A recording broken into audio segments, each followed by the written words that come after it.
بیمار وہ نہیں جو بستر پر پڑا ہے، اصل بیمار وہ ہے جو اپنی آخرت سے بے خبر ہے۔ ہم نیم کے پتے کو جتنا مرضی شہد میں ڈبو دیں، اس نے کبھی میٹھا نہیں ہونا۔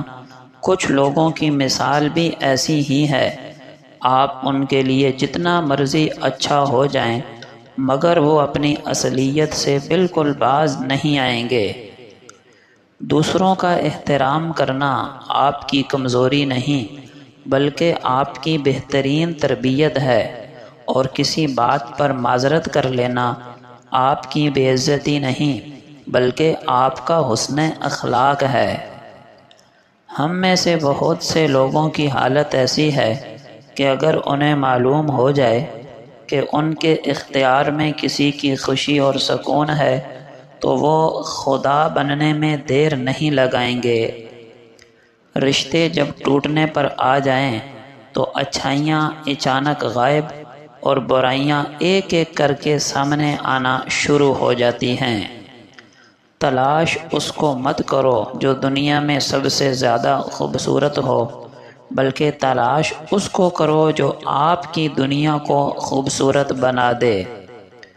یہ بھی ہمارے معاشرے کا ایک کڑوا سچ ہے کہ غریبی میں انسان کے وہ عیب بھی نظر آنے لگ جاتے ہیں جو اس میں نہیں ہوتے، اور امیری میں انسان کے وہ عیب بھی چھپ جاتے ہیں جو اس میں موجود ہوتے ہیں۔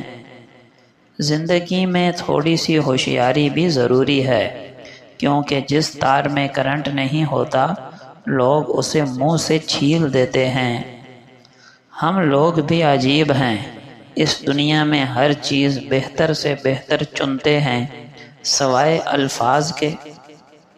حضرت علی رضی اللہ عنہ فرماتے ہیں، اپنی اولاد کو 3 چیزوں کی تعلیم دو: اپنے نبی کی محبت، اہل بیت کی محبت، قرآن کی تلاوت۔ نبی اکرم صلی اللہ علیہ وسلم کا فرمان ہے، اے لوگو، سلام کو پھیلاؤ، ضرورت مندوں کو کھانا کھلاؤ، رشتہ داری کو ملاؤ، یعنی ان سے تعلق قائم رکھو اور انہیں ناراض نہ کرو۔ رات کو نماز پڑھو جب لوگ سو رہے ہوں، تم جنت میں سلامتی سے داخل ہو جاؤ گے۔ نبی اکرم صلی اللہ علیہ وسلم نے فرمایا، مغفرت کو واجب کرنے والے اعمال میں سے یہ 2 بھی ہیں: سلام کو عام کرنا اور اچھی گفتگو کرنا۔ حضرت عمران بن حسین رضی اللہ عنہ بیان کرتے ہیں کہ ہم نبی کریم صلی اللہ علیہ وسلم کے پاس بیٹھے ہوئے تھے، ایک آدمی آیا اور اس نے السلام علیکم کہا تو رسول اللہ صلی اللہ علیہ وسلم نے اس کا جواب دیا اور فرمایا، اس نے 10 نیکیاں حاصل کیں۔ پھر دوسرا آیا اور اس نے السلام علیکم ورحمۃ اللہ کہا، آپ صلی اللہ علیہ وسلم نے اس کا بھی جواب دیا اور فرمایا، اس نے 20 نیکیاں حاصل کیں۔